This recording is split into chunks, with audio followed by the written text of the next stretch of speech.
Okay, are we live? Evangelina says that we are here, so Yes. everyone can hear me? Okay then, good morning everyone, and thank you for joining us for one of our regular monthly webinars. This month is going to be presented in English, and we do alternate each month between our other official languages of the organization being French and Spanish. So let me introduce myself. My name is David Stucki, and I am a judge here in the United States in the state of Ohio. And I'm also serving currently as the deputy president of the AIYFJM. A bit of feedback from others, so I'm not sure if you're participating, you may perhaps need to put yourself on mute so we don't have feedback. But in any event, on behalf of the executive officers, including our president, Marta Pasquale, it's been a pleasure to conduct these webinars in this new age that we're all living in, and they have been very interesting, and we hope that today's is no exception to that. Today, our topic is something that's, I think, of interest around our globe. And in particular, we're going to be hearing from some experts from the continent of Africa. And our topic is diversion, best practices in Africa. The format is pretty simple. We have 90 minutes together. We have three excellent presenters who I'll introduce momentarily. And they will each have roughly 20 minutes. Now, I know that doesn't add up to 90 minutes, but that's deliberate because we want to make sure not only do you get to hear their excellent presentations, but that we have some time reserved at the end of the presentation for questions. So as you have questions, even as we go through, you may enter them in the chat portion of your Zoom and communicate those, and I will receive those and we will sort those. And then that way, so as not to interrupt the presenters. When the presentations are finished, of course, we'll go back. And we should have sufficient time to address, hopefully, all the questions that are going to be presented. So again, thank you and welcome to this webinar. If you're not yet a member of our organization, feel free to join. We would love to have you, not just for the webinar, but as a supporting member of this organization. I found it to be quite worthwhile to be able to associate with your colleagues doing the same work across the globe. And it's helped me immensely to be a better judge right here in my territory. And the friendships that you gain are certainly rich. We also have an upcoming World Congress. Dates and times and other details are yet to be confirmed, but keep an eye on our chronicle and our other means of communication with you regarding dates this November, which is scheduled to be in Mexico City. Details to follow. As to our presenters today and the business at hand, our first presenter is going to be Jackie Kamau. Jackie is a judge in Kenya, and she's a judge of the High Court based in Kisumu, Kenya, and she's president of the Kenyan Magistrates and Judges Association. After we hear from Jackie, we will hear from Professor Julia Sloth-Nielssen from South Africa. She holds a chair at the University of the Western Cape and Leiden University, and works on juvenile justice and diversion since our early 90s. And she was an outstanding host for our last Congress and the days before travel was suspended, literally the days, last March of 2020. And we all got a nice taste of her hospitality and that beautiful country in South Africa, Cape Town. And our cleanup hitter is Professor Mariam Abdulraheem-Mustapha from Nigeria. Mariam is an associate professor and head of the Department of Public Law, Faculty of Law at the University of Ilorin in Nigeria. So with that, folks, I'd like to call and give the floor to the floor here, Judge Jackie Kamau from Kenya. Jackie, would you please proceed? Thank you very much. Let me just share my screen. Let me share my screen.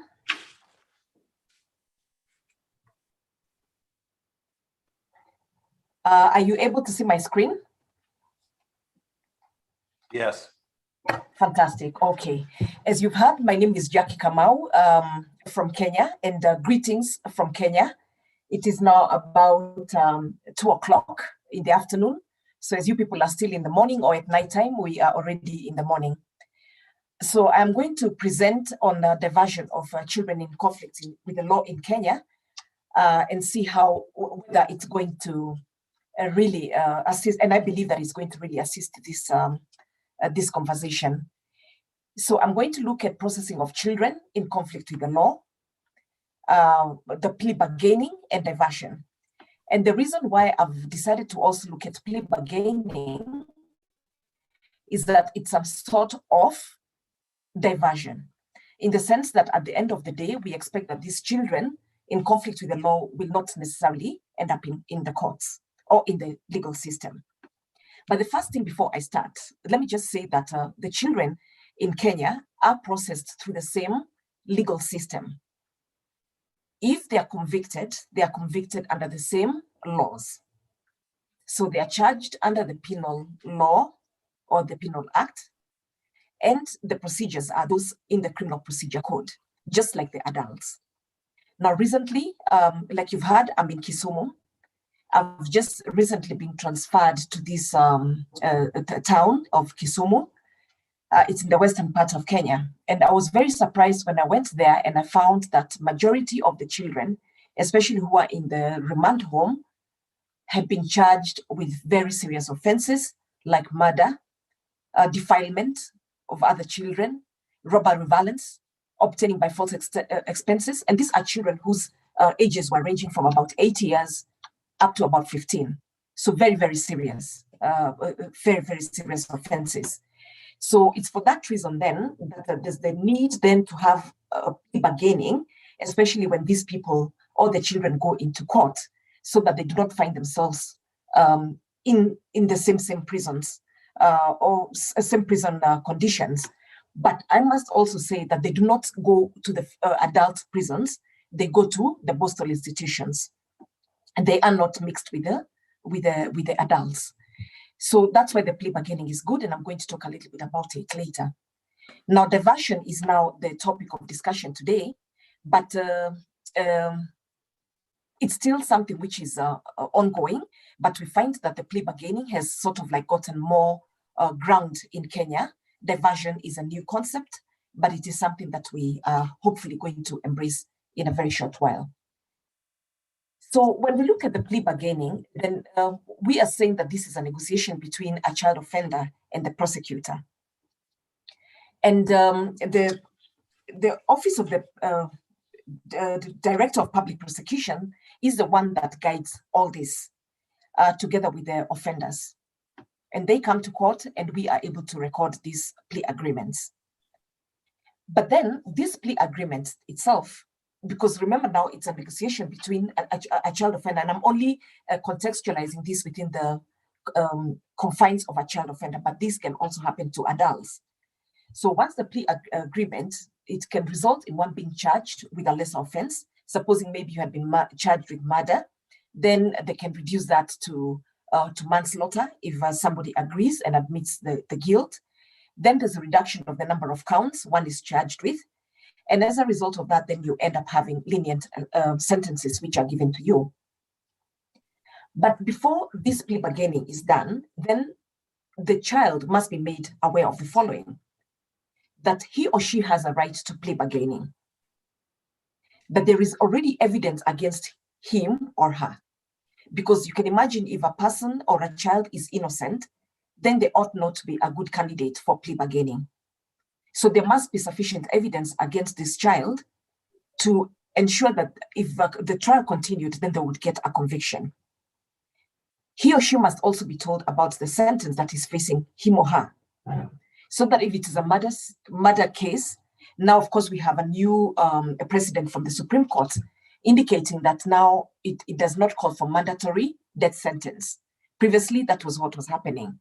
Now the courts are being asked to exercise their discretion and sentence the people who have been convicted of the offense of murder to sentences which can range from whatever number of years until a life imprisonment. Again, this process must be fair, transparent, and of integrity. Remember, especially when there are cases of murder which have taken place or defilement, which is very, very rampant now in Kenya, is that we also do not want to have a situation whereby people are taking out these cases without necessarily ensuring that the victims have also been compensated. So it must be fair, it must be transparent, and it must be of integrity. And the sentence must reflect the public interest, it must inspire confidence, and so as to ensure the safety and well-being of the convicted person, or the person who is going to be convicted. Now, even when the difference now with issue of the plea bargaining is that at least we know that they somehow must bear the consequences of the plea bargaining. So they must voluntarily plead guilty to the offense. They must be ready for the conviction and penalty. They must waive the right of appeal. And in case maybe there's a accused and the matter is still going on, then they must undertake to cooperate with the investigators. In plea bargaining, therefore, then the prosecutor should withdraw the cases and not expect to find free evidence and then at the end of the day refuse to withdraw the charges. If they have promised to reduce the charges, then they must do so. Then there's also the staying of the charges for whatever reason, and maybe because maybe the other investigations are going on, because this is something that they've negotiated with the offender. Then they can recommend the alternatives to prosecution. It is, they are duty bound to do that. They recommend the sentence and they recommend rehabilitation and compensation. So the role of the court in plea bargaining, therefore, is the court will consider this plea bargaining agreement to ensure it meets the ends of justice and ensure that the child in conflict with the law has voluntarily entered into this agreement. So the children's rights must be protected, as well as the rights of the victim, because it's a two-way traffic. Remember, like I've said, we must protect the integrity of the process, because if people find that maybe the sentence was too lenient, then you probably might find that the repercussions against the offender are very, very grievous, and they can actually lead to their death. I remember when I was doing criminal cases, and maybe this is an example for the adults, even when we accepted a charge of manslaughter, for example, as opposed to the murder charge, we will still convict these people for at least a number of years, so that at least by the time they go home, they would find that the temperatures had cooled down and they were being able to be accepted by the society. So now I come to the issue of the diversion, because I still felt that it was important for me to look at the plea bargaining, because it also diverts the children, like I said, from the legal system. In diversion, it's an alternative to criminal prosecution in deserving cases. Remember that when we talk about deserving cases, is that then the prosecutor must ensure that this is not a person who is jailbird, or every time the child is always in conflict with the law, then that person perhaps maybe might not benefit from diversion. They probably might be better off placed in the postal institutions where they are going to be rehabilitated, because they still undergo education. So these deserving cases are removed from the criminal judicial system, and child offenders, just like adults, are eligible for diversion and can request for diversion. But in Kenya, only the prosecutor can divert a case. Now, it is important to point out that because the prosecutor is the only one who can divert a case, then they must exercise their discretion judiciously. It must be of integrity, because we do not want to have situations whereby issues of corruption not come up, because it is possible for corruption to come up and these cases to be diverted. So the child in conflict with the law and the prosecutor enters into the plea agreement, the diversion agreement. And in Kenya, we already have a standard form, which is a diversion agreement, which is signed by the accused person, the diversion officer, the prosecution counsel, the defense counsel, or any representative of the child. That becomes now binding, and they cannot deviate from it. And if they deviate from it, we'll see the consequences of deviating from it. So what are the guiding principles on diversion? One of them is that the child must admit responsibility of the offense that has been committed. They must be accountable to the victim and agree that indeed they did commit an offense. Then they must be ready to engage in restitution, and this is in compensation, and we are going to look at it much later in a short while. They must be willing to be rehabilitated. to be reintegrated into the society. This process must be carried out transparently. Otherwise, like I said, it can make sure that issues of governance can become a bit of a problem. And then it must be in the public interest, the confidence and the safety and the well-being, because like we said, if it does not happen, then it does go back again to the offender, and they will not be able to be properly integrated in the society. So what are the available options for diversion? One is that you can have formal caution with or without conditions. There may be an oral or written apology to the victim. There may be compensation to the victim. There may be referral to counseling and rehabilitation. There may be referral to vocational training, and this is maybe because where the children are not even engaged in school, or they've reached that age where they can go for vocational training, perhaps maybe mechanics, or they want to be tailoring or to do cookery or things like that. Then they must also be able to be available to do community service. And already we even have a Community Service Order Act, which even ensures that this is properly complied with and it is done in a structured manner so that it is not haphazard and it is very well properly followed. And then, for example, if maybe there was an older child and they have omitted to do something, especially maybe in administrative, maybe obtaining a license, for example, a driving license, then they are compelled to complete or regularize that administrative procedure, which they had failed to do.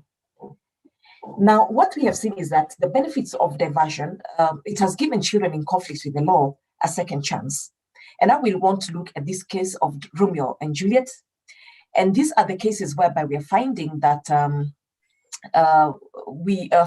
children are involved in sexual activities with fellow children. I am going to address that issue in a short while. So in this case, the victim at least is compensated, because even if the victim, if an offender is convicted and the victim does not get any compensation, then it does not assist. But at least in this kind of process, the victim is compensated.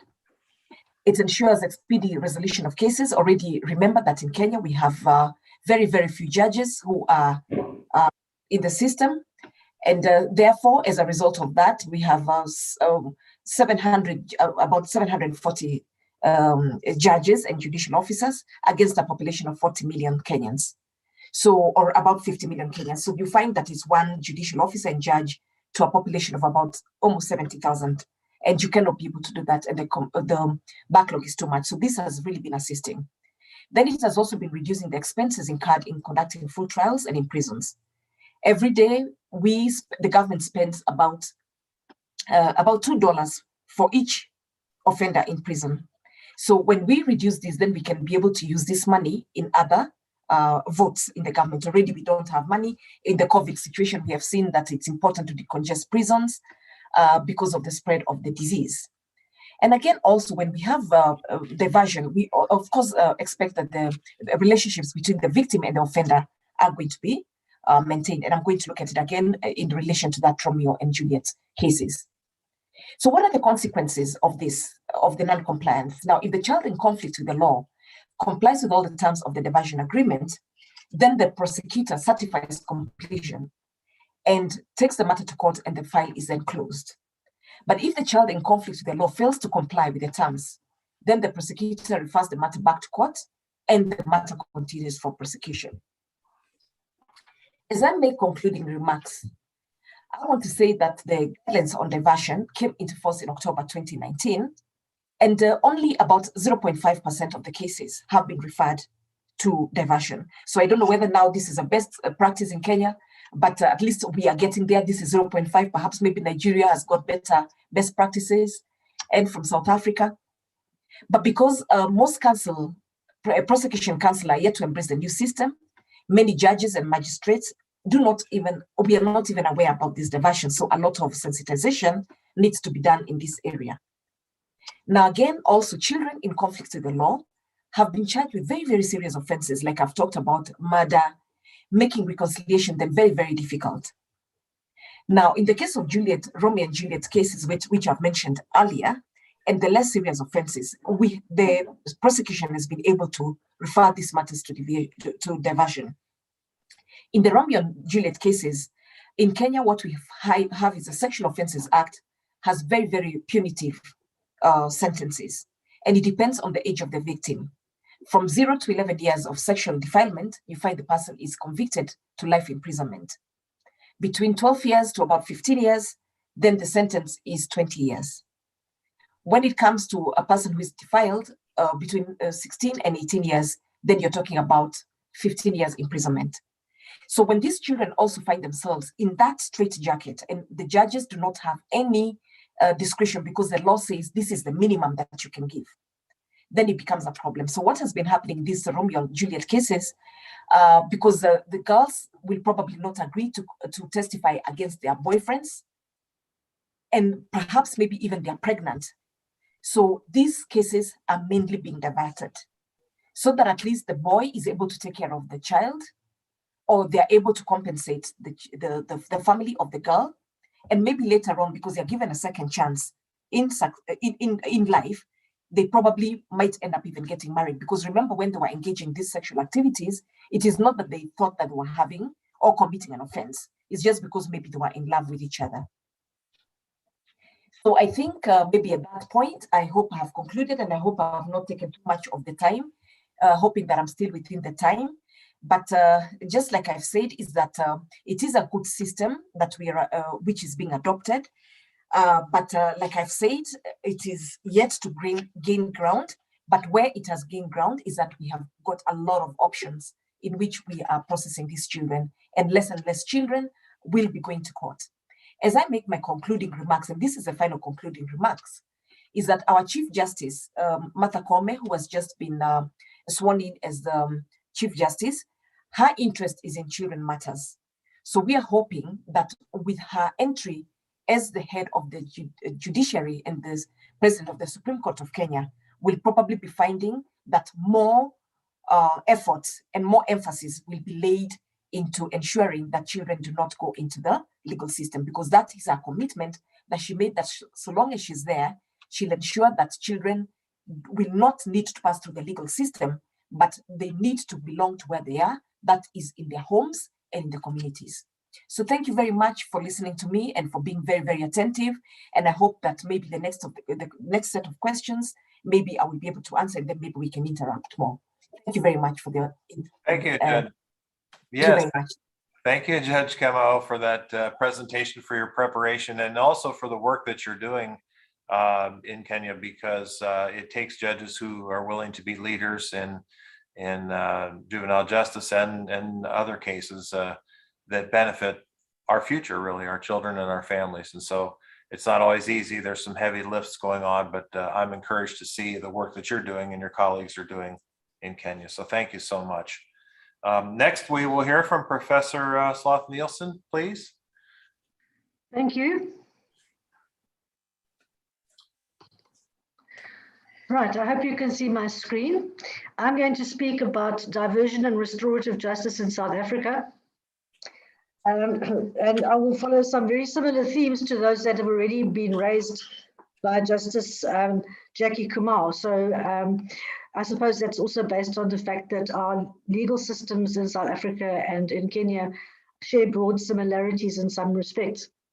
So I'm going to start with one slide on the history of diversion, which was brought to us actually from the US by an NGO already 20 years ago in 1992. That's before the advent of a democratic regime in this country. And it was operated informally, also using the tactic or the device of prosecutorial discretion. And it already was acknowledged as a good thing, as it were, in case law, which sets judicial precedent in our country and is binding, in the cases that I've referred to there. So already early on, there was a case quite close to where I lived, where 4 accused appeared for a minor offence. Some were diverted, others were not. The ones who were not took the matter on review and claimed this was unfair and unequal, and this was successful. Similarly, in a case in Johannesburg, a review succeeded because a co-accused was diverted, and for exactly the same offence, there was no explanation why the other accused was not considered for diversion. And then a seminal case already in 2001, that courts must inquire whether diversion is possible before they allow the prosecutor to put charges to the accused. Now, during this period of time, essentially almost immediately after the adoption of the Constitution in 1996, the South African Law Reform Commission was mandated by the Minister of Justice to develop a separate juvenile justice law, which would set up or create a new juvenile justice system. And I served on that national committee, a very small committee. The process took a lot longer than was anticipated. The work of the Law Commission was finished already in 2002, but Parliament ultimately only passed the legislation in 2008, and it came into operation in 2010. And a primary objective of this law was to institutionalize diversion as a first resort in as many cases that it could be used for as possible. So to this end, we have diversion formalized in a dedicated chapter of the Child Justice Act, which was also necessary to regulate the delivery of programs, diversion programs, skills programs, which I will come back to, and others, and to allow civil society organizations presenting those programs to receive subsidies from the state for what was in effect outsourced work, because it was in the CSO sector at that time that the skills existed to present life skills and rehabilitation programs to children in conflict with the law. So I will take you through a few areas of the Act so that you can understand how extensively diversion ultimately came to be regulated.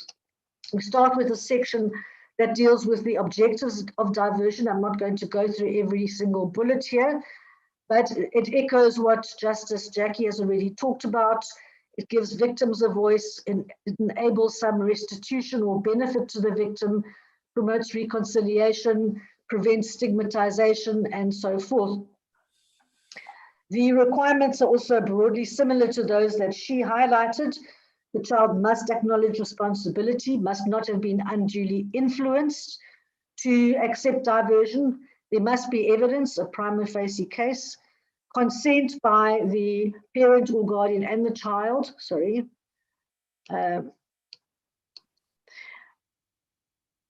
and the prosecutor must consent for minor offences. I will deal with this in a minute.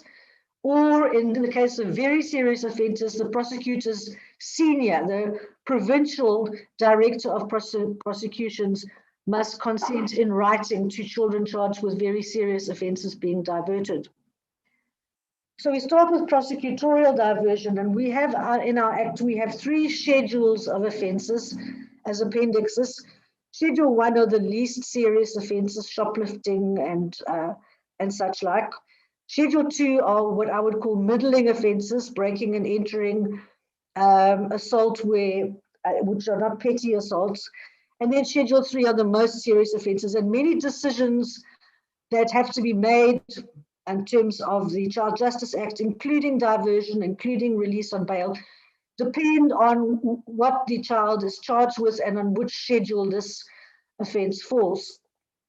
So the prosecutor at the very, very local level in the district court can divert on his or her own for Schedule 1 offences, but must consider the views of the victim if these are available, must consult with the investigating officer if that person is available, and there are further criteria in the regulations that the prosecutor may not divert where the child has pending charges or that has previously been diverted. And the prosecutor is allowed to select one or more of a combination of options drawn from different levels, and in a couple of slides' time, I will come to discuss the different levels. Where the more serious offences are concerned and written authorization is required from the seniors, exceptional circumstances must exist, and directives have been formulated on when these Schedule 3 diversions are possible, and I've listed those there. But they would include serious offences like murder and rape, and there have been instances of children diverted for those offences where, for instance, there's a fragile witness for the prosecution or the trial will be damaging. What options are available are listed in these levels. There's 2 levels, one indicating less serious or less invasive diversion options, and one indicating more intensive or more invasive options.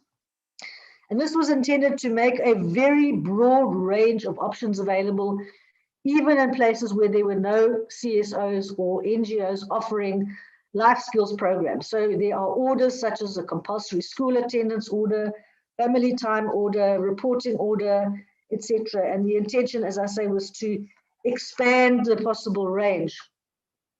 These continue on the next slide, similar to those in Kenya: written apology, cautions, prohibition on visiting or frequenting a place, and then compulsory attendance at a program, as mentioned. And then continuing even more, you'll see there's a list of more than 16 different possibilities to enable creativity that can be used as diversion, either for groups of children or individual children. And the duration of the program or referral would differ depending on the age of the child, and that is illustrated on this slide. When it comes to more serious programs, Schedule 2 and Schedule 3 offences, some Level 1 options are included, and in addition, there are more intensive referrals for temporary residence or intensive therapy or placement under supervision and possible restriction of movement. And again, the duration is more intensive, 24 months where the child is less than 14, or up to 48 months of duration where the child more than 14 years. And there are dedicated provisions in the chapter on diversion on referrals to family group conferences or to victim offender mediation in place of diversion. And then these events can come up with their own plan. Minimum standards are prescribed for diversion, and these have been very useful in informing the way in which programs are being registered and monitored for quality. And I'm coming to that right now. So the Act provides for accreditation. Not every fly-by-night or do-gooder is allowed to present diversion programs and get access to children. The Department of Social Development or Social Work has created a policy framework and maintains a system of accreditation and of monitoring and evaluation, which takes place every 4 years of each diversion program provider. The accredited ones are published in the Government Gazette, and copies of who they are sent to the Justice Department. Most recent Gazette is one dated October 2019. And the kind of programs that one discerns from the Government Gazette have got those fancy names: wake up call, in the mirror, reverse your thinking. What the actual content is extremely difficult to find out, because these are basically patented or copyrighted to the CSOs and the NGOs that deliver them, and they don't like spreading that information around. The DSD does report on accreditation. There's now a list of 72 diversion service providers in the country. Some have received candidacy status, some received full status, a couple have been declined, and there are these panels that conduct quality assurance with a steady increase in accredited providers.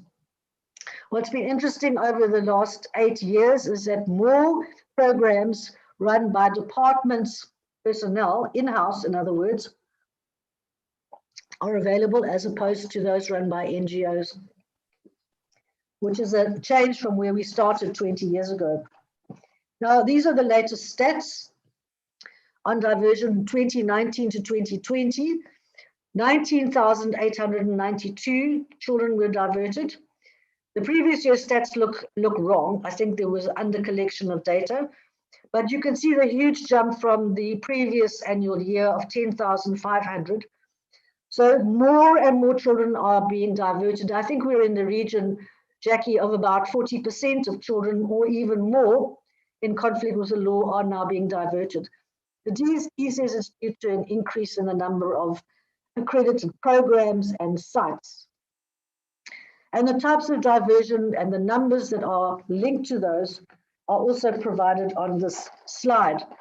substance abuse programs, life skills, restorative justice, and then those orders such as good behavior and supervision and so forth. There's also a huge increase in home-based supervision of children, but it's not clear whether this is as a monitoring of sentence or as a diversion. But simply to note that that is a large number of children under home-based supervision. Monitoring the child's compliance, somebody must be appointed, a probation officer or other person. There are consequences if the child does not comply. The magistrate must be involved. There must be inquiries into why the child did not comply, but diversion can still be reissued in its current form or in a different form that will make it more possible for a child to comply. So it's not necessarily so if a child doesn't comply that you go straight to court. The legal consequences of diversion are spelled out. No further prosecution is possible on the same facts. It does not constitute a previous conviction, and there may be no private prosecution either. Just in conclusion, a couple of words about family group conferencing or restorative justice and victim offender mediation. Oh, sorry, before that, there has to be a register of diversions kept by the department for access by probation officers and prosecutors to ensure that prior diversions are taken into account if a child comes into trouble with the law again. To come to restorative justice, we have a long history of restorative justice generally in the country because it accords with African traditional dispute resolution. We've also had a world famous Truth and Reconciliation Commission, and it was introduced to us as a technique in juvenile justice already before the constitutional dispensation. So the act itself is very restorative justice orientated with definitions and provisions relating to both diversion and sentencing. And then the final slide that I'm going to present now relates to the fact that we do have these very elaborate provisions for referral to a family group conference or victim offender mediation with the consent of the child and the victim. Probation officers must convene these, and the objective is to seek to agree on a plan, objectives, or services, and who will provide them. And the information must then be kept confidential. It may not be used at a subsequent prosecution. However, it has been noted that the use of family group conferences and victim offender mediation has waned, sadly, considerably since it was greeted with so much enthusiasm in the mid-1990s. There's been a slight increase, terribly slight, in the use of family group conferencing in 2019, 2020, but really off a very low base completely. And when I come back to my second bullet up there, there is a fear that a lot of skills that were built up in the 1990s to actually convene these conferences have been lost to the social services sector. So I will end there and stop sharing and hand over back to the program facilitator. Thank you. Thank you, Professor. We're happy to hear next from Professor Mariam, and you're on, ma'am.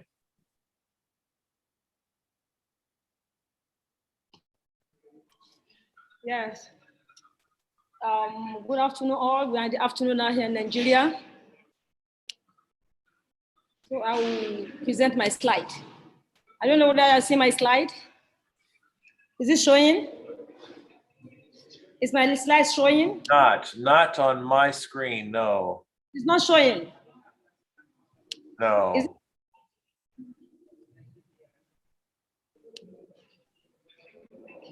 Is it showing like this? I do Is it not. showing?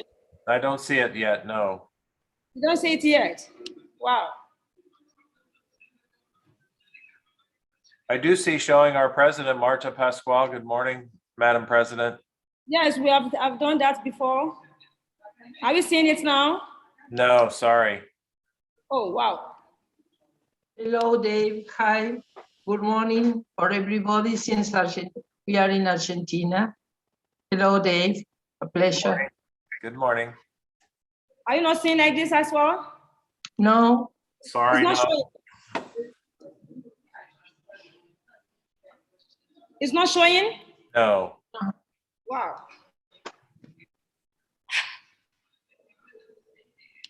Sorry, you have to push a button that says,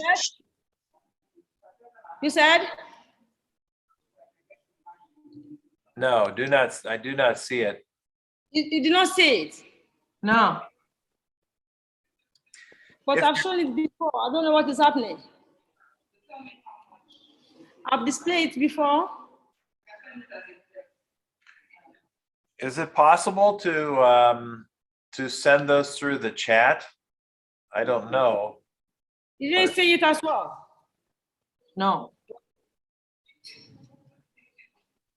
Then what could have been the problem?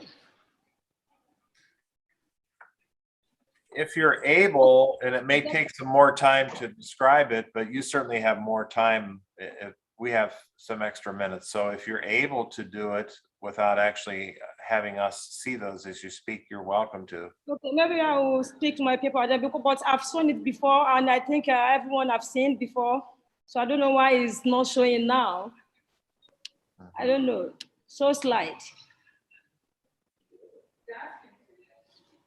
So maybe I should speak to my paper then. That'd be fine. And then again, if you need more time for descriptive purposes, since we can't see it, that's fine. We have extra time. Don't feel pressured for the 20 minutes if it's going to take you longer to describe. So feel free to go ahead. Okay. So maybe I'll just speak to my paper then. But you can hear me. Yes. Evangelina is on the line, and I don't know if you have a suggestion. Professor Mariam is not able to have her slide. Yes, Mariam, Yes. do you see the green button that says green button. share screen? The green button? Yes. Yeah.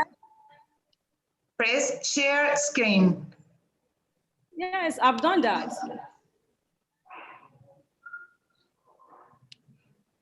I've done that. I don't know why. Maybe you closed your presentation Eso, Okay. Eva, que cierre y vuelva a empezar. in your computer, yes. Or maybe why don't you leave the meeting and come back again? Okay. So I've go ahead. So what? I've closed it already. Let me see. I'm so sorry. It's okay. That's okay. Maybe if you want, you can leave your meeting. Leave your meeting, go, and then come back. Okay. Okay. In the couple of minutes it's going to take, I have a question that I will share with the group and till Mariam comes back. And the effect of diversion, and I think Professor Sloth-Nielssen just addressed it, but in your countries of Kenya and South Africa, you know, what really is the result of diversion? And that was my question. Can previously diverted cases be used by a judge or magistrate to enhance penalties in a subsequent offense? And I think I heard the answer from you, Julia, but there's no sealing or expungement or destruction of the prior record. It still exists in some form. Is that correct in South Africa?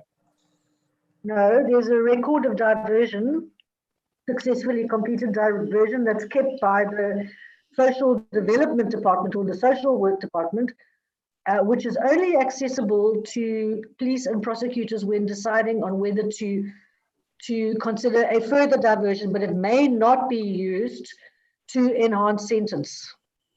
Okay.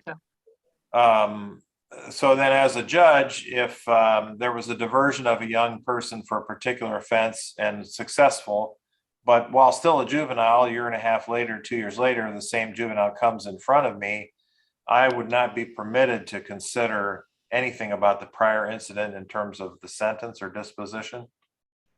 That's theoretically the case, but if you were a smart judge, which I'm sure you are, you would work out that if this child is appearing before you on a Schedule 1 offense of shoplifting, then the reason why diversion has not been considered is because it's no longer possible.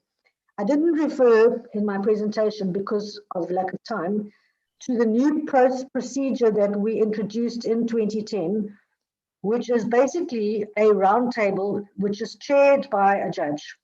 Okay. And every single matter, no matter how petty or serious, must go to that roundtable called a preliminary inquiry. And one of the objectives is to determine whether the case can be diverted. The prosecutor still takes the decision, ultimately the final decision, but the judge would play a role in an inquisitorial capacity in saying, well, I think this is a matter where the child should nevertheless be diverted. But if the prosecutor absolutely insists that this cannot happen, it will then proceed to court. But one of the ideas with the preliminary inquiry was to have checks and balances against the vagaries of unfettered prosecutorial discretion, Sure. which can also result in discrimination on various grounds and things like that. And by all accounts, the preliminary inquiry is working extremely well. And where prosecutors have not previously diverted the matter for a petty offense, many, many cases are diverted at this case conference, which we call the preliminary inquiry. Well, thank you. And just to finish that loop, and I see Mariam is back, we'll get started in a minute. But, Judge Kamau in Kenya, is that prior diversion record sealed, expunged, destroyed, unavailable for future use, or can you consider that, for example? For me, what I know is that once a child has been diverted, then it completely erases the criminal history. So they start on a new slate. It's just like when you're dealing with mediations, it's on a without prejudice basis, so you do not know what happened on the other side. But I guess like what my colleague has just said is that if the person becomes a jailbird, then perhaps maybe because the ODPP, remember the ODPP is the one that exercises the discretion to divert. They're the only ones who have got the power to divert. So obviously, before these cases can come to court, the prosecutor will already reject that diversion, because the diversion only comes to us after the prosecutor has accepted. I see. Yes. Thank And you. we'll never know there was something. Thank you. Thank you for that clarification. Mariam, I see you're back. Yes, I'm back. Do you see me now? I see you just fine. Yes. Yes. Can you see my slide now? Cannot see your slide, sorry. You cannot see it. So I'm going to ask you to be Okay. a little more difficult. It may take some more time to describe the details of what we see on the slide, but feel free to do so. We have time. You're not rushed. So please feel free to go ahead, and thank you for trying to have, having patience with this. Go ahead. We're happy to hear from you, Mariam. Okay. I don't know what I need to press again, because I've pressed on the animation, I've pressed slideshow. So I don't know why it's not showing.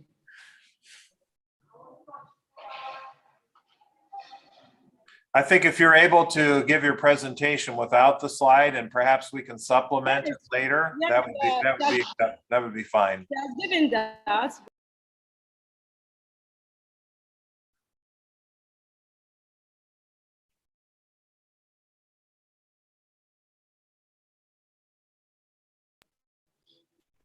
I've tested it before and it's showing, but I don't know why it's not showing now. Maybe I should talk to my paper. I don't know whether I'll be permitted. Yes, please just speak to your paper, and then perhaps later we can provide a copy to those who are on the YouTube. Okay, thank you very much. Thank you very much. Thank you, Professor. Go ahead. Yes. Good afternoon, all. I present diversion best practices in Africa from Nigerian perspective. And I made an introduction to say that in Nigeria, we have adopted protection of child rights since 1943 with the promulgation of Children's and Young Persons Act of 1943. But this is a colonial enactment which is not in tandem with the international standard. So Nigeria being signatory to Convention on the Rights of the children and the the African Charter on the Rights and Welfare of the Child, Nigeria domesticated another modern legislation in 2003. Under the 1943 Act, there's nothing like diversion. The Act of 1943 is punitive in nature, whereby any child that is in conflict with the law, or any child that is beyond parental control, or is in need of care and protection, will be punished and, of course, taken to custody. And in Nigeria, we have approved custodial institutions, like we have approved schools, we have rehabilitation schools, we have remand homes, and we have booster institutions. These are the custodial institutions where child offender is being taken to for custody. But in 2003, when Nigeria domesticated the Convention and the African Charter on the Rights and Welfare of the Child, the concept of diversion was incorporated into the 2003 Act. Under this 2003 Act, we have aspect of it which signifies or emphasizes that a carceration of juveniles or child offender should be method of last resort until and if there's no any alternative by the judge. That is when child offender can be taken into any custodial institution. So in this 2003 Act, the Act emphasized that children should be diverted from the former criminal justice system. And in so doing, specifically, Section 209 and Section 212 and 223 of the Act specify what should be diversion under criminal justice system. And the first thing is that if at the end of the day, the child is being found guilty, the court will make an order to allow the child to participate in group counseling and similar activities, or probably to pay fine or damages or compensation or costs. Or the court is also empowered to allow the child to undertake community service under supervision. Or the court can also order that the parents or guardian of the child offender to pay fine, damages, or compensation. These are the provisions under the law where diversion is being provided for. But in my presentation here, I emphasize that what is the extent of the adequacy or effectiveness of this law. Unfortunately, in Nigeria, as we have the provision for the concept of diversion, unfortunately, is not yet implemented. No implementation of diversion provision under the law. Yes, we have the law. We have the provisions in our law, but it's not yet implemented. And the reason is being that, one, in Nigeria presently, this Child Rights Act of 2003 that I mentioned about is a federal law, because Nigeria practices dualist system, whereby if there's any law enacted from the upper chamber, that law, especially if it's peculiar to children, it must be domesticated within the state.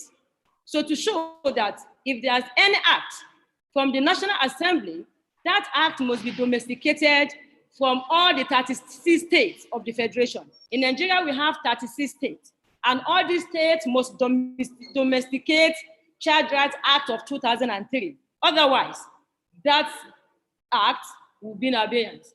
No state will implement it. So presently in Nigeria, out of the 36 states that we have in the Federation, only 26 states have domesticated the Child Rights Act by having the provision for diversion. The remaining 10 states are still using the old Colonial Act of 1943, which is the Children and Young Persons Act. And of course, as I've said earlier, Children and Young Persons Act is punitive in nature. It has no any concept of diversion. So those states, those 10 states that are yet to domesticate Child Rights Act are still using the old colonial legislation. While those 26 states that have domesticated the Child Rights Act are yet to implement the concept of diversion. I indulged myself in 2020 as being a legal practitioner as well. Apart from lecturing in the university, I took up a case in my jurisdiction, that is in Kwara State, Nigeria, whereby I represented some child offenders before the magistrate court, one of the magistrate courts in my jurisdiction. And at the end of the day, when they are found guilty of the offense, I raised the issue of diversion under the law, because in my jurisdiction, we have domesticated Child Rights Act. So I pleaded for those juvenile offenders in order to be given diversionary measures or diversionary punishment, which the magistrates are inclined to offer. And at the end of the day, those juvenile offenders were given 2 weeks to do community services within the community for 2 weeks. And this didn't disturb their schooling. They also go to school. So the judge gives weekends, Saturdays and Sundays for them to clean the community. And when it comes to Monday, they go to school. So that is the only case that I can experience so far in Nigeria that issue of diversion have been implemented. So we are still clamoring and trying to create awareness for the magistrates, because most of our juvenile cases are being handled by the magistrate courts. So we are in the peak of organizing seminars and workshops for these magistrates, for them to implement these concepts of diversion that are provided in the law, especially for those states that have domesticated Child Rights Act. So that is what we have presently in Nigeria. And of course, as we all know, in Nigeria here, we have no political will. There's no political will. We have we have lack of funding for the judiciary. In fact, we have the judiciary just resumed activities few days ago, clamoring and claiming that they should be autonomous. So until they fight it, and in fact, the court needs to go on strike for months for them to be autonomous. So to show that presently in Nigeria, judiciary is under serious crisis for them to be autonomous. Without being autonomous, without being funded, then of course, issue of implementation of these laws may be very, very difficult. So in all, in my slide, maybe probably when I'm able to send it finally, if I'm able to send it, I just give experience of, give the Nigerians experience of a concept of diversion and the challenges that we face. And I made mention that despite the laudable provision in the Child Rights Act, lack of implementation hinders its effectiveness. And of course, this Child Rights Act that we are talking about also have its own peculiar problem, because it's Section 1 under the Act that provides that the best interest of the child must be a paramount consideration in all action relating to children that are in conflict with the law or beyond parental control. The Act does not define what would be the best interest of the child. So we have that challenge. And until that aspect is being resolved, from the judiciary or from the reformation of the law, we are not going to reach the conclusion of having this full implementation of the law. Presently in Nigeria, majority of children are being incarcerated under the custodial institutions. And these custodial institutions are overcrowded without any reformation at all. So to show that until this awareness, or maybe probably the guidelines is being made available, or the policy is being promulgated, for us to know the best interest of the child, in order to determine whether such child should be given diversionary measure or whether the child should be taken to custodial institutions. Also, in Nigeria here, we have a problem of, there's lack of training for the stakeholders, especially the magistrates that most handle matters relating to children. There's lack of training for police that prosecute child offender in court. There's lack of training also for social workers that may petition the child offender to court, because we have only two ways in which child can be taken to court, either through prosecution, arrest by the police, by the prosecutor, which is the police, or petitioning by the social workers. So these stakeholders have no training, especially in respect of this concept of diversion. If you ask most of them, they don't even know what the diversion is all about. And the problem is from the provision of the act. Apart from spelling out what diversion should be all about in the law, there's no any policy, there's no any guideline, there's no any regulation that will distill how that diversion program should be carried out. In fact, the case I used as an example is the case of COP against Abdulraheem-Mustapha and 3 others. I only presented the provision of the law before the magistrates after the juvenile offenders being convicted. And at the end of the day, the magistrate, the presiding magistrate used his discretion in giving 2 weeks diversionary sentence for the juveniles. So to show that there's no any regulation, there's no any policy to show that this category of offenses, after being convicting the child, should be given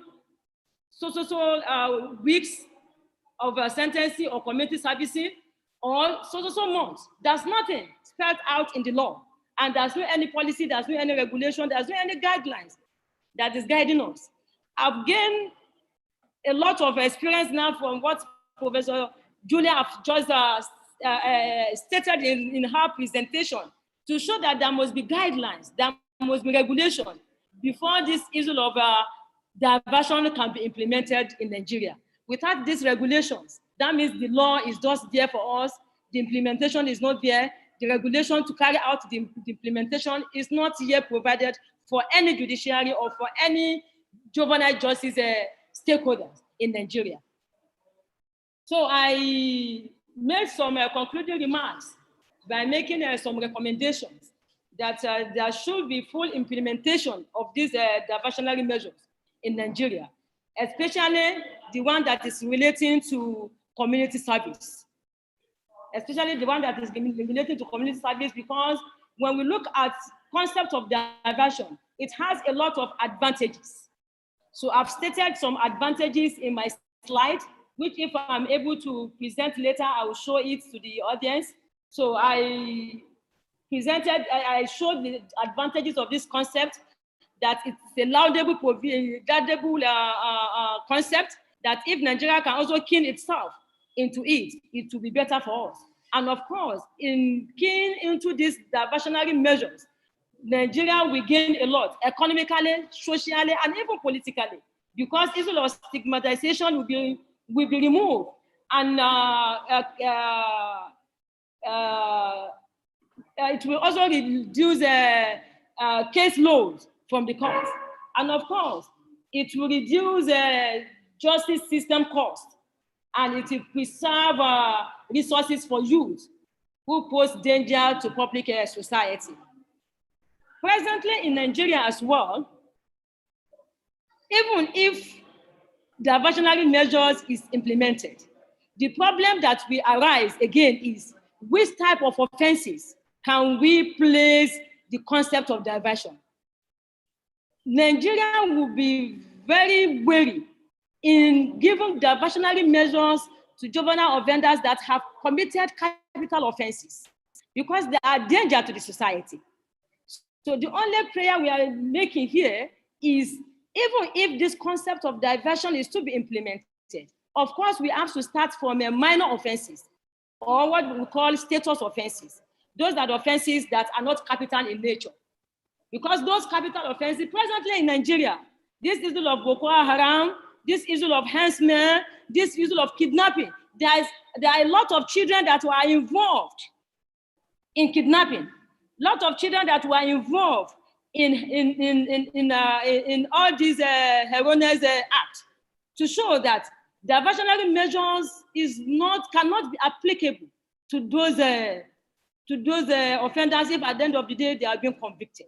So invariably, these diversionary measures in Nigeria presently, even if it's going to be implemented, can only be applicable to status or minor offenses, not capital offenses, because Nigeria is in serious crisis, insecurity, that children are also involved as offenders.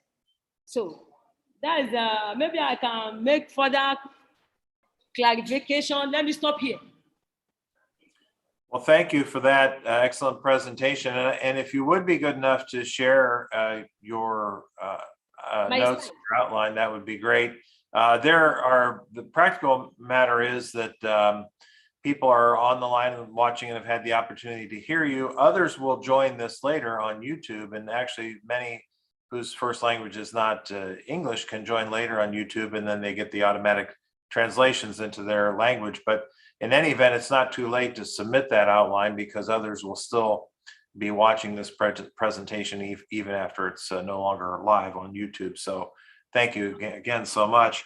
At the beginning of your presentation, I had asked a question and got some feedback regarding South Africa and Kenya, but I don't know if you have information on how things are in Nigeria. For example, when there is a diversion case, what's really the net effect of that in terms of is that case sealed, expunged, destroyed, so that it's not available for further use by, for example, a police officer, a probation officer, court official, or a judge in fashioning a new sentence? And can that be taken into consideration, if you know the circumstance there in Nigeria? So if I get you right now, you are referring to probation officers? Yeah, the effect of a diversion, and is that record of that diversion essentially destroyed, or is it still available for future use by any of those actors? In Nigeria, we only have social workers. We don't, and we call those social workers as the probation officers. And they usually present or petition child offender to court. And if at the end of the day the child is being convicted, they don't have any other responsibility aside that. The only thing we do in Nigeria is that the no governmental organizations and civil societies at times take up some responsibility in respect of these juvenile or child offenders after being incarcerated in custodial institutions. But for probation officer, they don't have much responsibility, because what they only do is to see whether the child needs to be petitioned to court, or maybe probably they should die the case off in their offices. So after that, there's nothing again.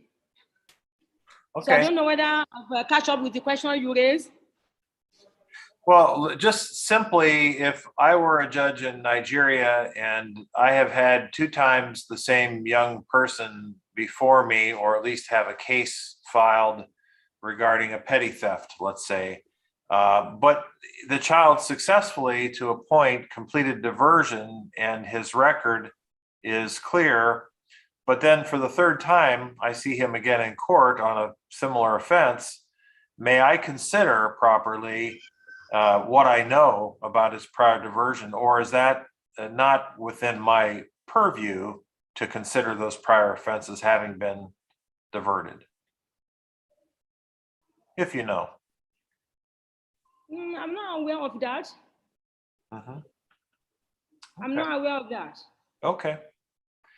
We do have some other questions. We're actually really on time. We have about 17 minutes left on our advertised time, and we do have a few questions.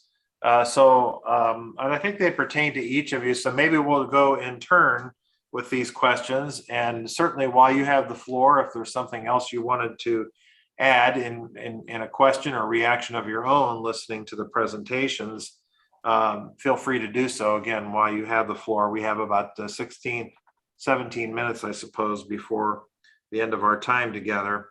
And there's a question about an interest about what is the rate of compliance with diversion programs in each of your countries. In other words, the youth, let's say, ability to comply with the process when it's offered to him or her. Do you have any feeling about the rate in your countries, in your circumstance?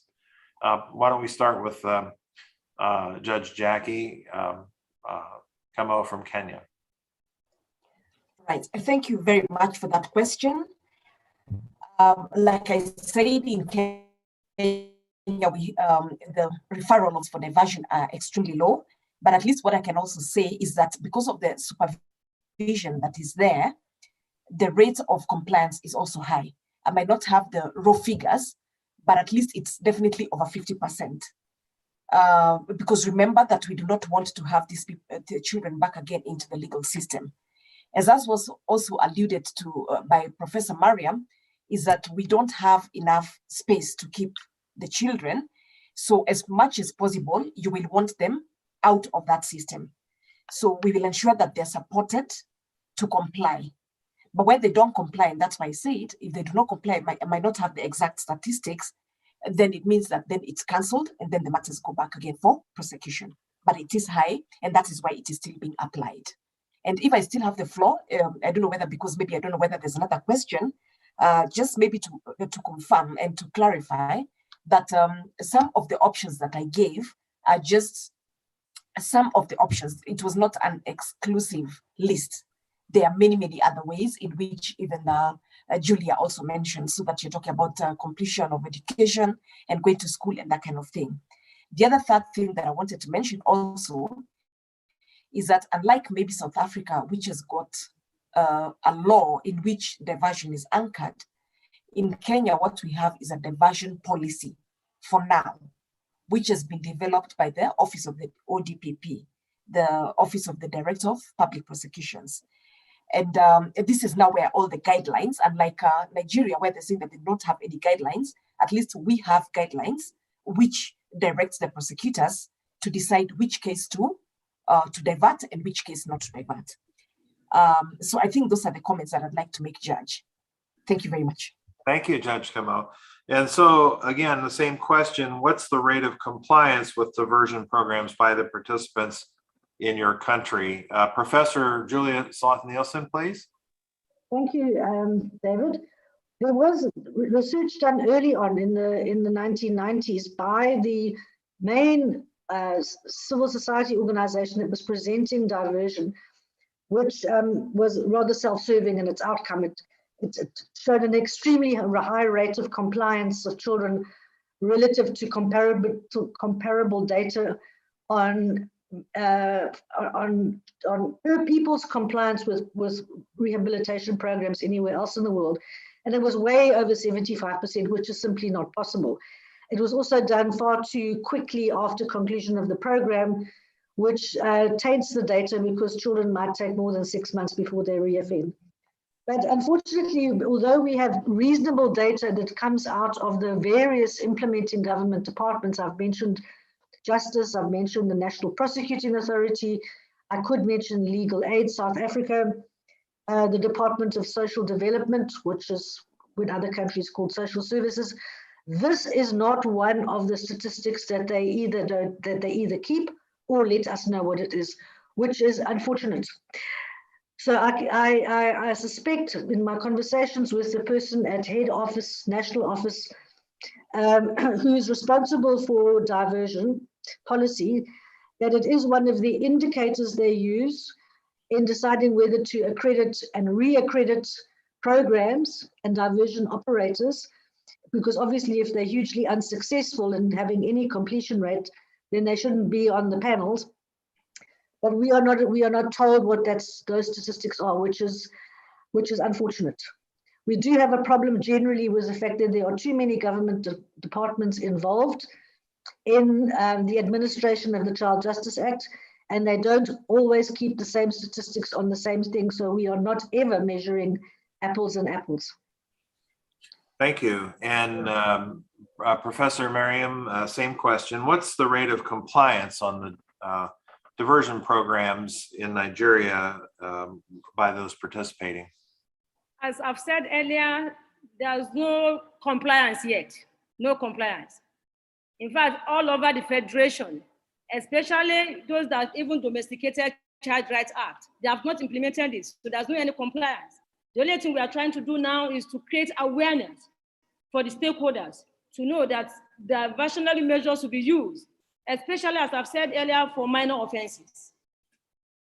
And that's what I did in the case of Commissioner of Police against Abdulraheem-Mustapha and 3 others that I mentioned, that I did in 2020 in my jurisdiction here, by raising the provision of the diversionary measures, that the magistrates will use that provisions in order to give those child offenders a community service sentencing, which the magistrates did. So aside from that, there's no any compliance up to this present moment. We are just praying that one day we meet up with South Africa. Thank you. Another question here, and I would just say that there have been many things in my 29 years of being a judge that, you know, everybody thought before there was any data that, hey, this is a good thing to do, let's try this. And then when data comes out, you find out that not always those things that seem intuitive to do are effective. And so some of your programs, as I understand your presentations, have been in existence now for some period of time, and perhaps there are longitudinal studies that might show what is the impact of your diversion program on recidivism. And is it something more than just this feels like the right thing to do? Because again, sometimes it's counterintuitive, the things that we do, even though they make us feel good. But the results as to diversion on recidivism, if anyone can speak to that, certainly we're welcome. Judge Jackie, please, any thoughts on that? Fantastic. Okay, fine. Now, like I've said, and I need to clarify this. It is something that we are beginning to do, just like Nigeria. So I think South Africa seems to be way ahead of us because they seem to have embraced this much earlier, but we are still doing it. But I cannot rule out recidivism, even when children have been placed through diversion, because if you have a criminal mind, and just like adults, there are those instances where you'll find that they are jailbirds, what I was talking about, that every other time, even if we take them through these programs, they still end up becoming back again. So there's a lot of recidivism. But as of now, because it is something that is being encouraged very much, so it's being very well supported by the ODPP and the other parties to ensure that at least it succeeds. For the same reason that I say that we don't have enough space to keep these children. So as much as possible, we are sort of like forcing it to succeed so that we do not have recidivism. But in the event that there's any recidivism, then there is no problem. They will definitely come back again to the system. And because this is something that is new, the policy just came in at about 2019. And last year, of course, there was a COVID. This year, again, there's been a bit of a problem. So we don't expect a lot of data, but we expect that maybe once everything settles down, then we should be able to see even the rate of the compliance and the rate of non-compliance as far as recidivism is concerned. But for now, I think the data will probably come much later, much better, reliable data. And I think the key is that we all need to be mindful of the data, whether we have it in hand, whether we're just gathering it or we're just beginning to gather it, because again, many times the things that feel good to do, counterintuitively, sometimes do more harm than good. So I'm just interested because everybody's situation is a little different. In South Africa, you guys have been at this for some time, and I'm sure there might be some longitudinal studies out there. Do you have input on this, Professor Julia? Maybe tangentially. Firstly, it's been very difficult for researchers from any discipline, criminology or law or anything, to engage with research post the Child Justice Act 2010, which threw everything on its head, created this legislated and regulated environment for diversion, and tried to implement the constitutional provision of detention as a matter of last resort and for the shortest period of time. One of the reasons why researchers can't engage with the material is because it relates to children and it is not accessible to researchers. You will have to go through extremely complicated national processes to get ethics clearance to examine anything at all, which is almost not worth doing. So there is no researcher, unfortunately, and I work at a university, engagement with actual data. So any research that would have to be done with people who are now already adults, post the age of 18, in other words, and there have been studies done of, in the general prisons sphere of recidivism, and they reveal the absolutely expected answer that everybody who's sitting with a long-term heavy sentence in prison started out offending as a child. So I haven't seen any recent recidivism data. This is stuff that goes back to the era 2000 to 2010. But I don't expect it to be any different today, that if you go to any prison, you will find people with tattoos all over them that have been there before and started out offending when they were of a youthful age. What has happened though in the period since the implementation of the Act, starting 10 years before that, is we have reduced by 1,000%, 1,000%, the number of children sentenced to imprisonment. We have reduced from an average daily head count of around 2,500, 2,300 children on any one day in our 235 prisons around the country in a population of 60 million to less than 100 children in the whole country. And in fact, the last time I looked, which was not very long ago, there were only 2 girls in prison under the age of 18 in the whole country. And of course, they are effectively being held in solitary confinement because of the rule that separation must ensue between children under 18 and persons over 18. And they are situated in different provinces. So where are the children that are deprived of their liberty? They're now in child and youth care centers, which are predominantly for remand detainees, children awaiting trial. It is possible to sentence a child to one of these facilities. They are not managed by our corrections department. They are managed by social development. And I am sure that they do have quite good data on recidivism in their facilities. And certainly I know that they, coming from a social work perspective, are seemingly very much more effective than would a prison be in implementing the kind of rehabilitative measures that are going to stick.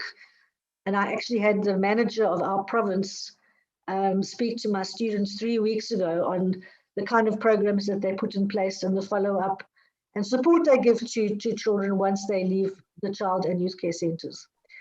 So I'm fairly optimistic in that regard, but we do have to acknowledge, as my colleague from Nigeria has mentioned, the very difficult terrorism problems in Nigeria.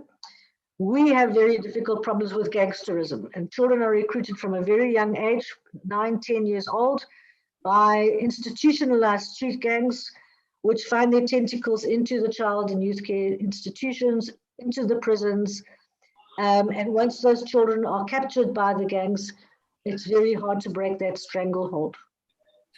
Thank you. I know we need to hear from Professor Mariam on this topic, but we're running low on time. And what I would like to conclude with, which is a question that I think summarizes what we've hoped to accomplish here today, and that is, what are the factors, in your opinion, that make diversion effective? And what I'm really asking for, this is sort of a lightning round, if you will. I would like you to, in rapid fire order, name, let's say, 3 factors that make it successful. And the challenge is going to be, if one of your 3 is taken by one of the previous speakers, then you have to come up with another factor. So we're going to, when we're done, we're going to have a deliverable here to give to our listeners of 9 or 10 factors, let's say, that they can perhaps examine their own efforts in diversion that you have found that have made diversion successful in Africa. So again, a lightning round. I'm going to call in reverse order, I guess, for you to speak as to those 3 or 4 items that make diversion successful.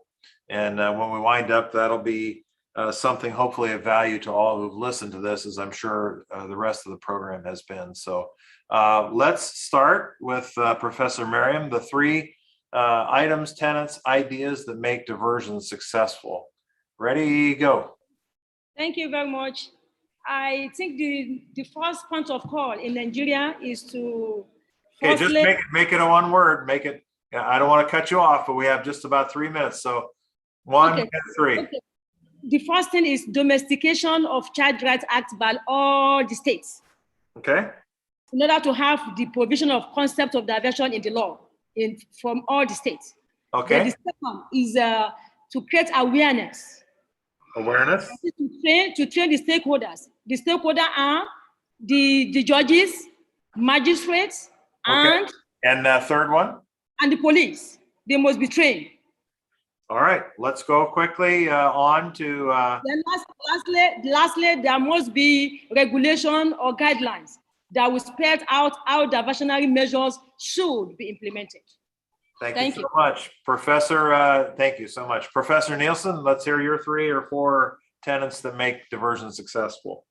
I seem to have disappeared myself. Oh, here I am again. Yes, firstly, I think that diversion programs must connect children into their communities and their families, because that is the origin of most of the problems that result in children coming into contact with the law. So it's got to involve the parents and provide support to them in the fulfillment of their parenting duties. And that might even be material support. Okay. In relation to poverty. Second, I think that the induction or inculcation of victim empathy, which is a key tenet of restorative justice, is critical to have children actually internalize why it is that what impacted the victim was the wrong thing to do. So that's my second thing. And then, of course, it would be also helpful if diversion programs promote the acquisition of useful skills, whether that be anger management, whether that be money management, whether that be how to deal with problems and conflict. Those kind of life skills are often what lie at the wrong side of the bridge for children in conflict with the law. Okay, thank you so much. And last but not least, Judge Kamau, please.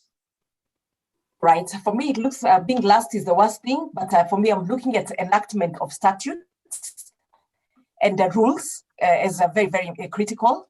I'm also looking at the cooperation of all the stakeholders in the criminal justice system, so that they all must cooperate, so that when you're moving a child from one area to the other, the whole process is successful. So I'm looking at cooperation between all the stakeholders. Then I'm also looking at the goodwill of government in allocating funds for purposes of ensuring that this system is successful. Because if it is also run through the prosecution office, and like South Africa, where they have maybe the NGOs and community-based associations, the prosecution, which is a state government office, needs to have money in which to be able to process these people. So income is very important. And I think the last one I wanted to say is on the ensuring of the victim impact assessment reports to ensure that the victims understand that. So the education is very, very critical even to the victims, so that they can understand that the offenders are still being penalized. It's not that they're not going scot-free. So that's education for everybody. Thank you. And the so bench, the bar, everybody should be. thank you so much, Judge. And there you have your package to take with you and apply to your circumstance at home. I think it's been a very valuable 90 minutes and time well spent here this morning. I certainly want to thank our presenters. They're all outstanding. If you do want to join in thanking them, you can raise your hand on the Zoom, hit the raise the hand button. And that means that everybody's in favor of an outstanding presentation. And that does conclude ours for this month. Again, each month we do a presentation in English, Spanish, and then French. And of course, you can watch the translation later on YouTube, which is what a lot of people have begun to do. So on behalf of our president, Marta, who's present, we want to thank you. And thank you, presenters. Thank you for the audience. Gracias a todos. Merci beaucoup tout le monde. And we will be speaking with you next month. À la prochaine. Bye-bye. Bye-bye. Thank you. Thank you. Bye-bye. Thank you, everyone. Thank you very much. Thank you very much. Bye. Thank you. Thank you. Bye, thank you. Gracias. Marta, can I send my slide to your mail? Sorry?